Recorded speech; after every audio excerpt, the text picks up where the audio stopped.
Bismillahirrahmanirrahim. Assalamualaikum warahmatullahi wabarakatuh. Sahabat yang beriman dimanapun berada, semoga kita selalu dalam lindungan Allah Subhanahu wa Ta'ala. Bertemu lagi kita di channel Muhtar Aditya Pratama, di mana pada kesempatan yang mulia ini saya akan membahas tentang peperangan-peperangan yang terjadi di zaman Al-Mahdi. Bismillahirrahmanirrahim. Allahumma sholli ala Sayyidina Muhammad wa ala ali Sayyidina Muhammad.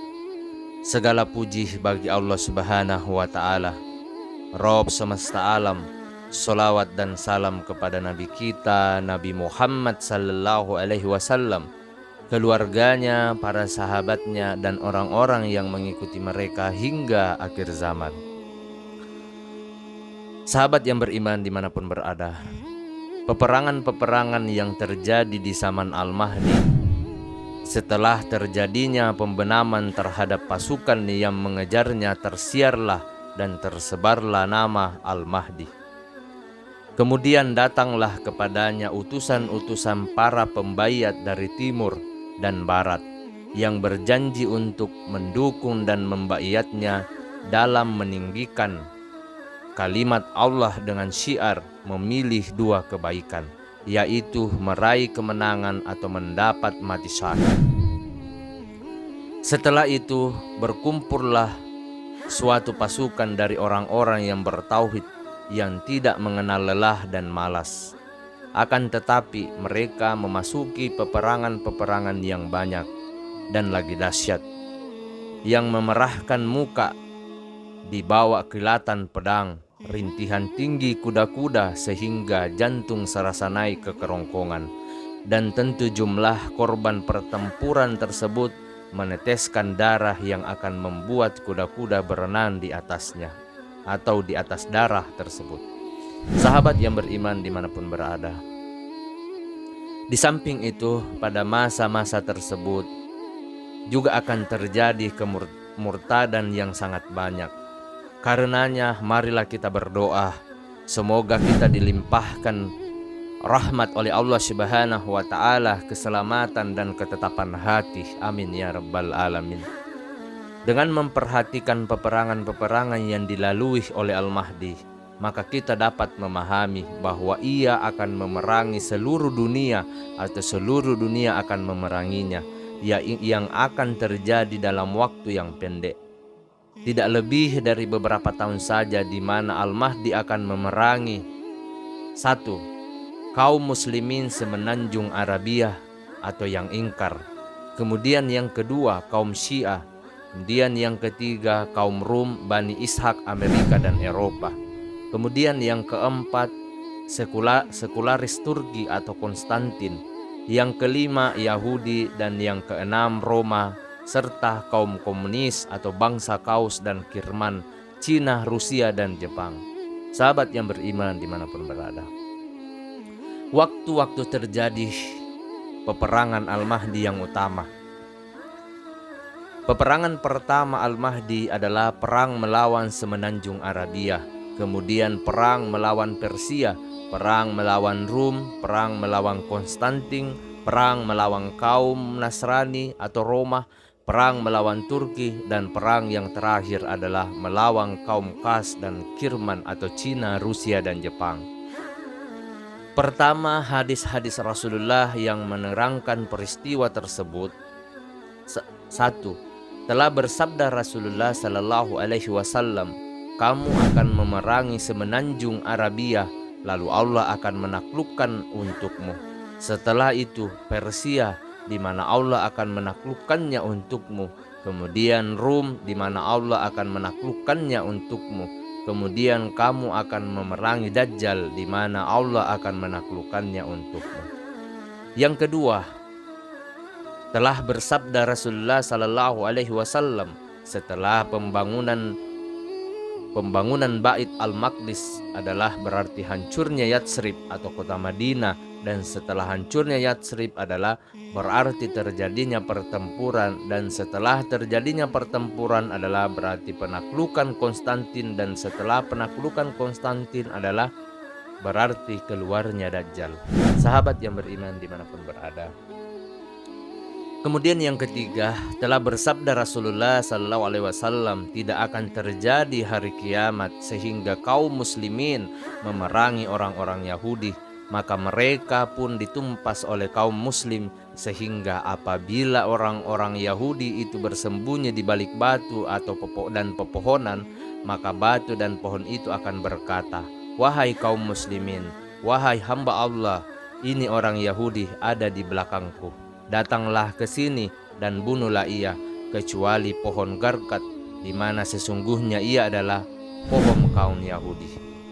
Kemudian yang keempat, telah bersabda Rasulullah Sallallahu Alaihi Wasallam, tidak akan terjadi hari kiamat sehingga kamu memerangi kaum Kaus dan Kirman dari orang yang ajam yang bermuka merah, berhidung pesek, bermata kecil, seakan-akan wajah mereka adalah meja bundar.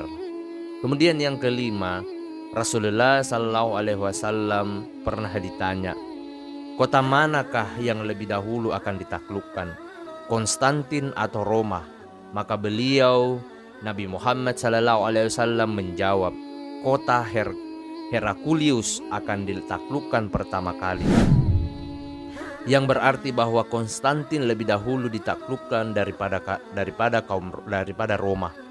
Kedua, penjelasan tentang peperangan-peperangan yang dihadapi oleh Al-Mahdi. Yang pertama, perang melawan semenanjung Arab. Perang ini sesuai dengan sabda Rasulullah Sallallahu Alaihi Wasallam, kamu akan memerangi semenanjung Arabia.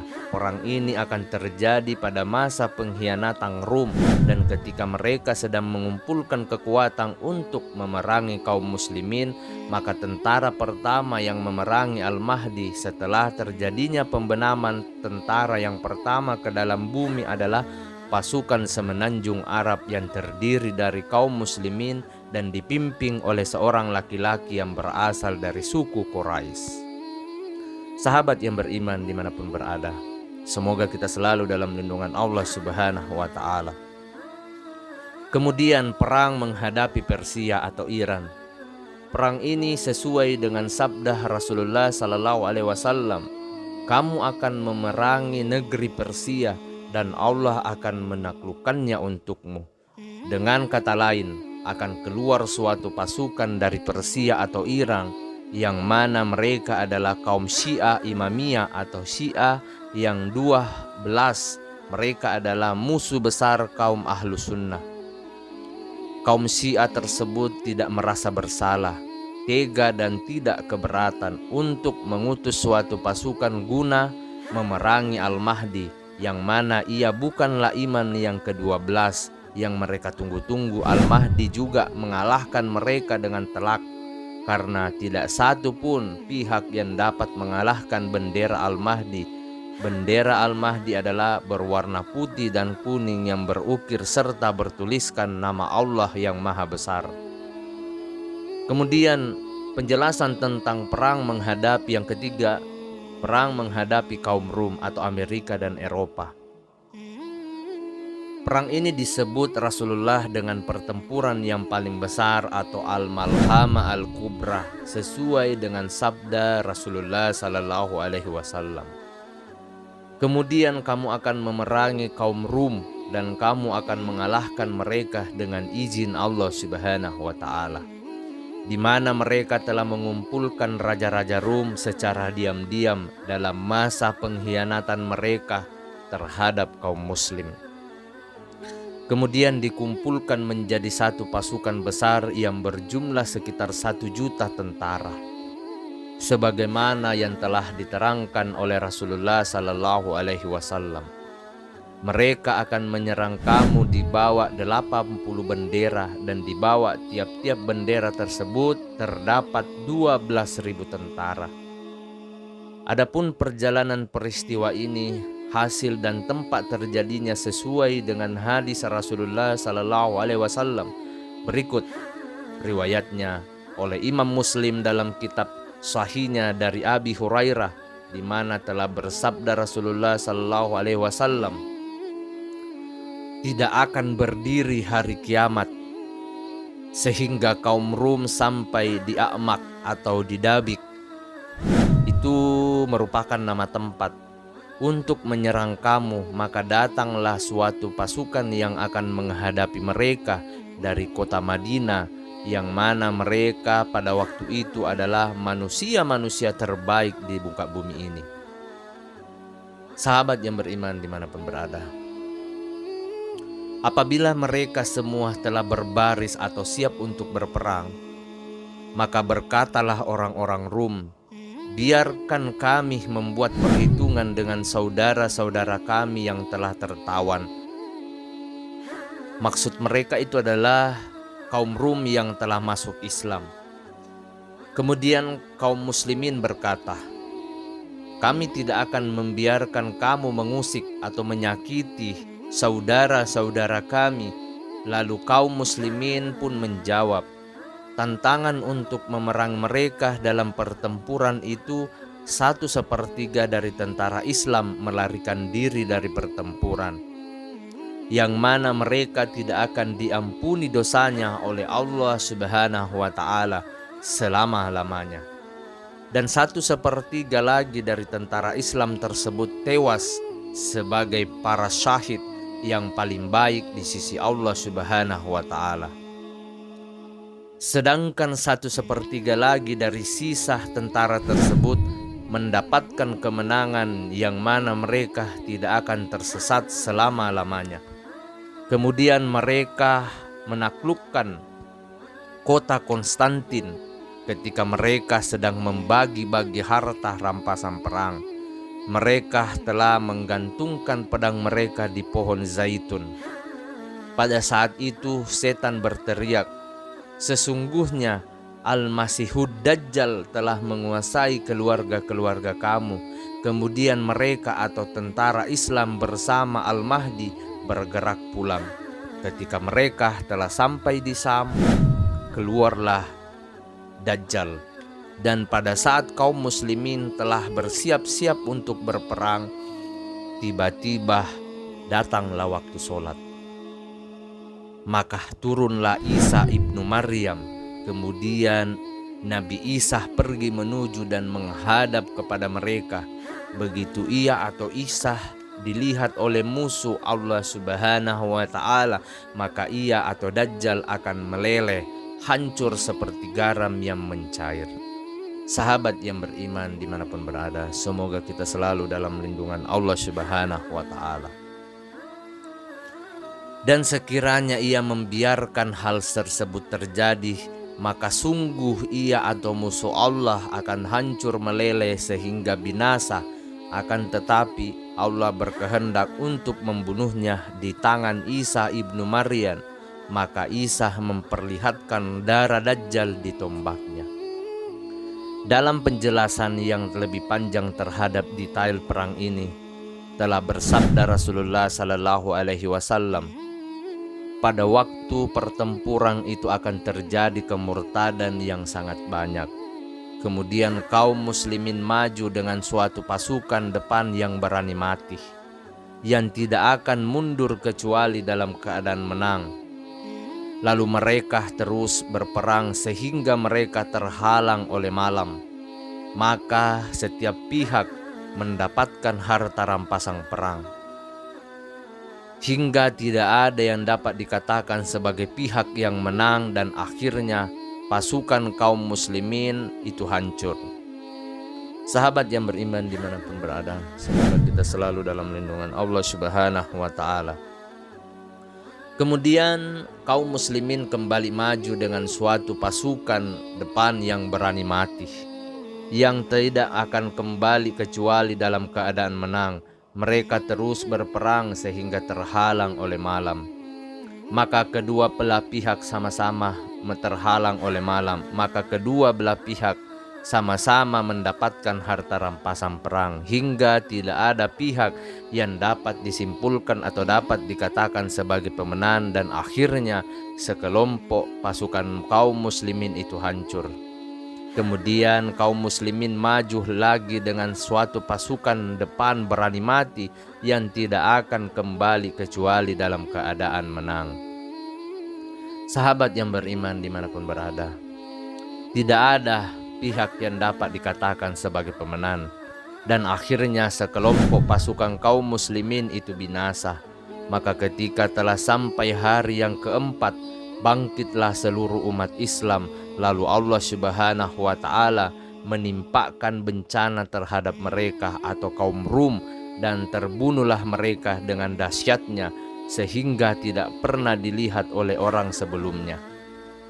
Sehingga apabila burung melewati kawasan pertempuran mereka, maka burung itu akan mati sebelum melewati mereka. Maka bertambahlah turunan bapak yang mati sehingga tidak ditemukan tersisa dari mereka kecuali seorang laki-laki.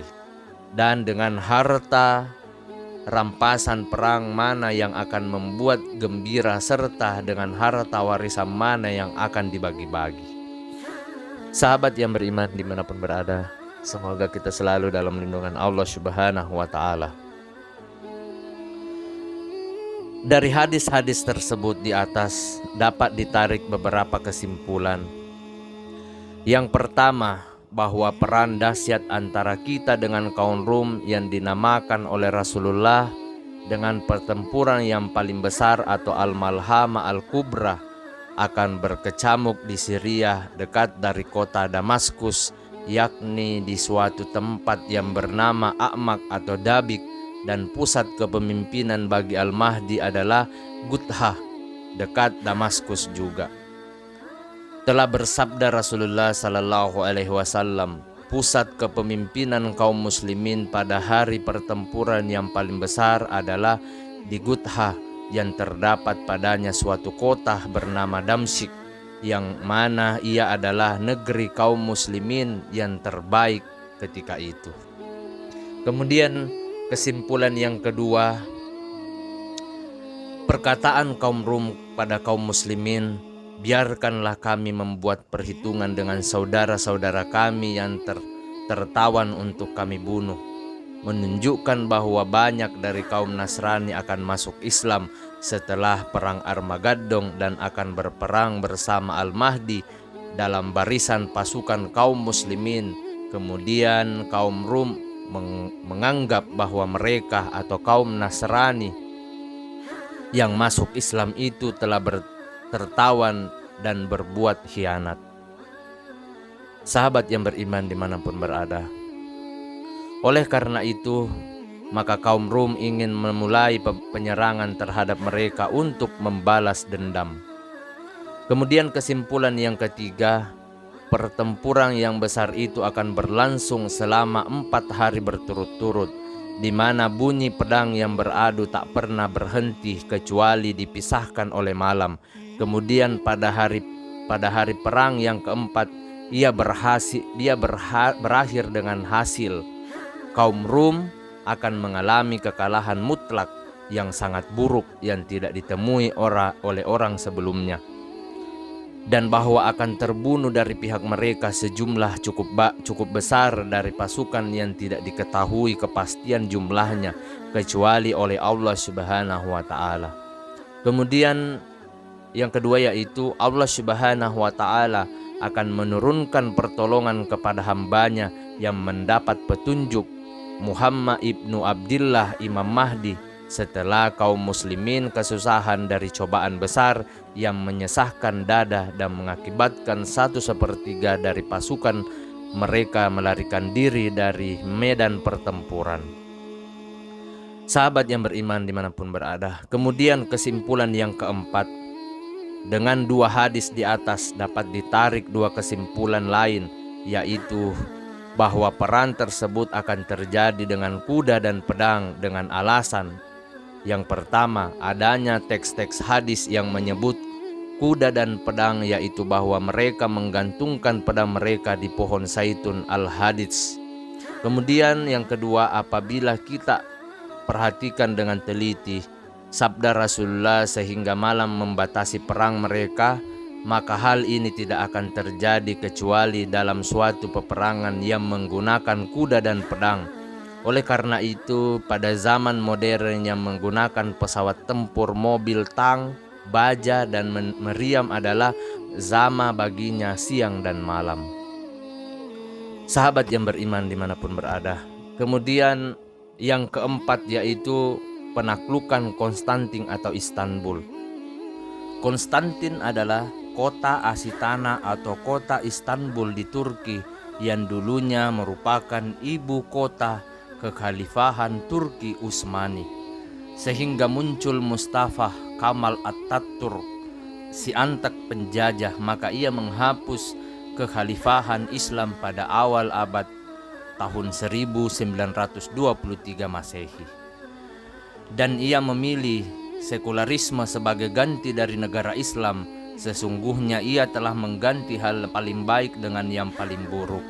Dan sungguh buruklah apa yang dilakukan oleh Atatürk. Semenjak hari yang malang tersebut, Turki semakin luntur dari keislamannya dan tergelincir masuk sangat jauh ke dalam sekularisme.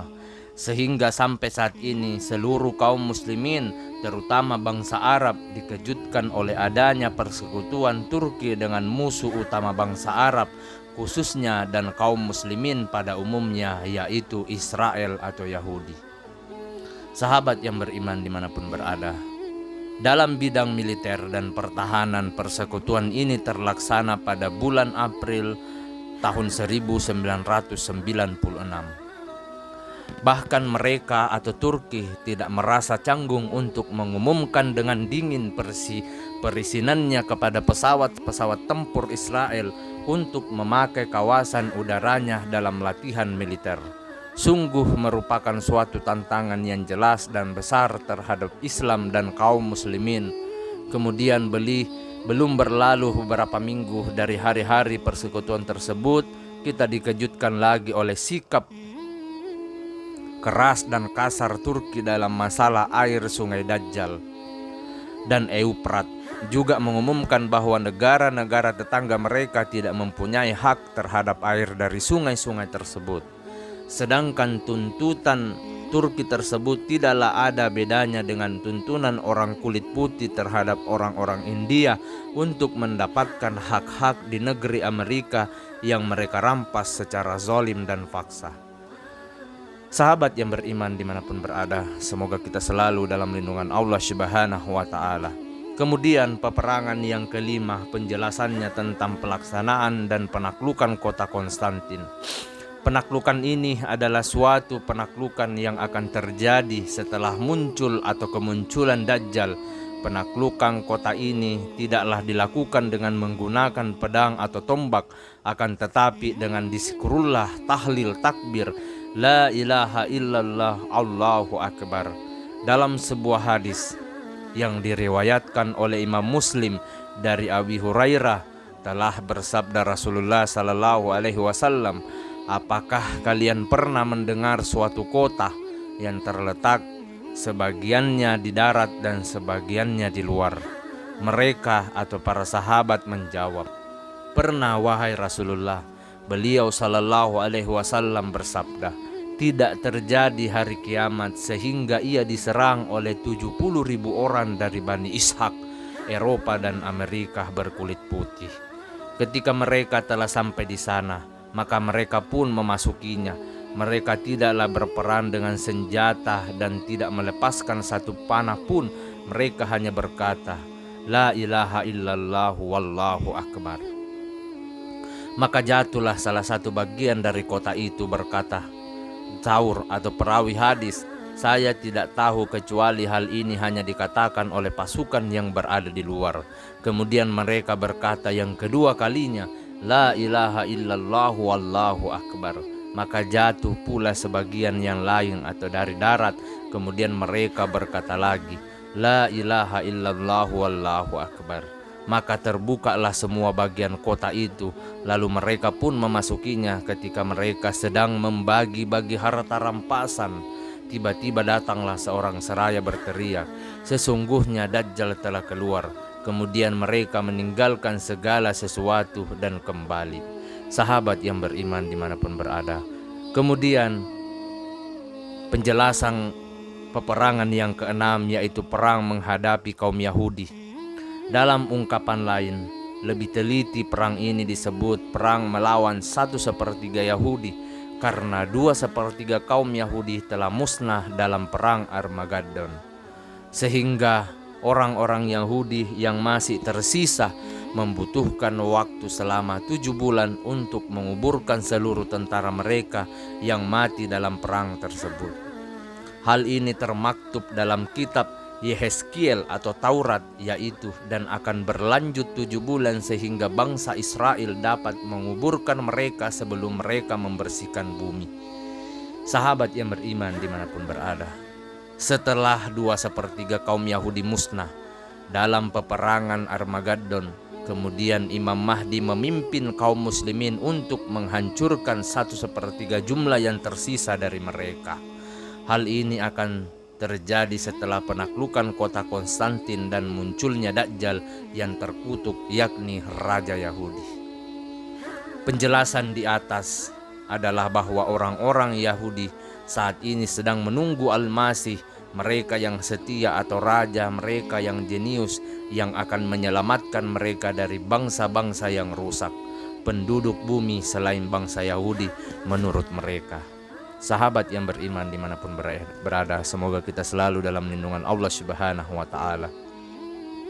Ketika nanti Dajjal telah muncul pada waktu yang telah ditakdirkan oleh Allah Subhanahu wa ta'ala, dan ia berjalan di seluruh penjuru bumi selama 40 hari, di mana hari pertamanya sama dengan 1 tahun, hari keduanya sama dengan 1 bulan, hari ketiganya sama dengan 1 minggu, sedang hari-hari sisanya 37 hari sama dengan hari ketiga yang biasa kita laksanakan 24 jam.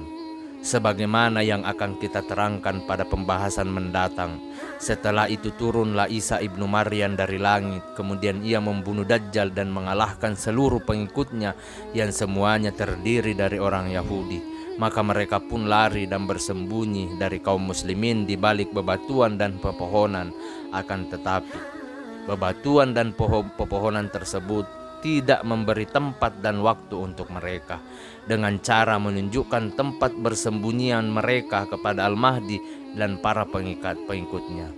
Seakan-akan pepohonan dan bebatuan itu tidak tahan dengan bau kekafiran mereka yang anyir, sebab mereka telah membunuh para nabi tanpa alasan yang benar, dan kotornya tangan mereka yang bergelimang dengan darah orang-orang yang tidak bersalah, anak-anak dan wanita.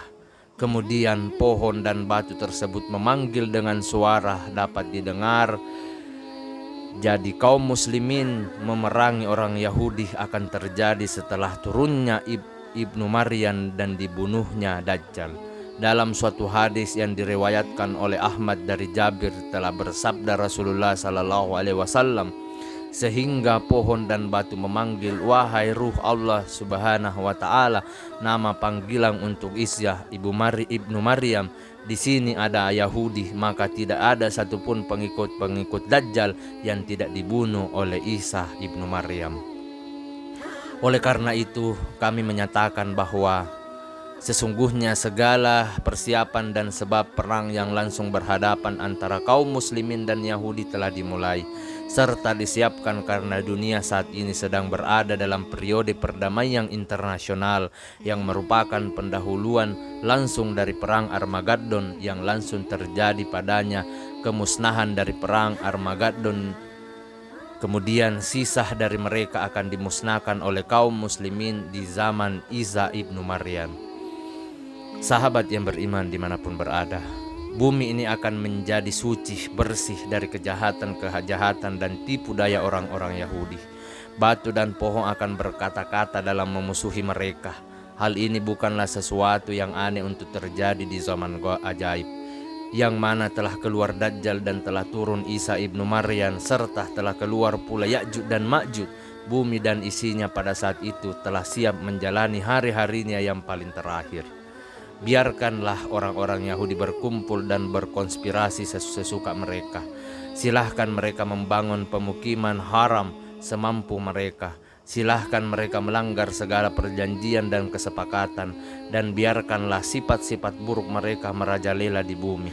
Akan tetapi mereka mesti ingat bahwa banyak bayangan hari terakhir mereka yang menakutkan dan sudah dekat waktunya yang kini sudah mulai menaungi atau mencekam mereka, dan maha benar Allah Subhanahu wa ta'ala dengan firman-Nya,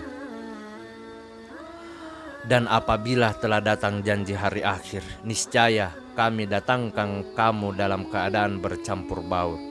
Al-Isra ayat 104. Sahabat yang beriman dimanapun berada, semoga kita selalu dalam lindungan Allah Subhanahu wa ta'ala. Demikianlah pembahasan tentang peperangan-peperangan yang akan terjadi di zaman Al-Mahdi. Semoga apa yang saya sampaikan pada kesempatan yang mulia ini bisa bermanfaat untuk kita semua dan kita bisa ambil sebuah pembelajaran. Saya pribadi memohon maaf apabila ada salah kata ataupun ucapan dalam video ini. Perlu kita ketahui bahwa kebaikan serta kebenaran itu hanya milik Allah Subhanahu wa ta'ala. Kesalahan serta keburukan itu datang dari saya pribadi selaku manusia biasa yang tidak pernah luput akan kesalahan. Akhir kata, subhanakallahumma wa bihamdika asyhadu an la ilaha illa anta astaghfiruka wa atubu ilaik. Wassalamualaikum warahmatullahi wabarakatuh.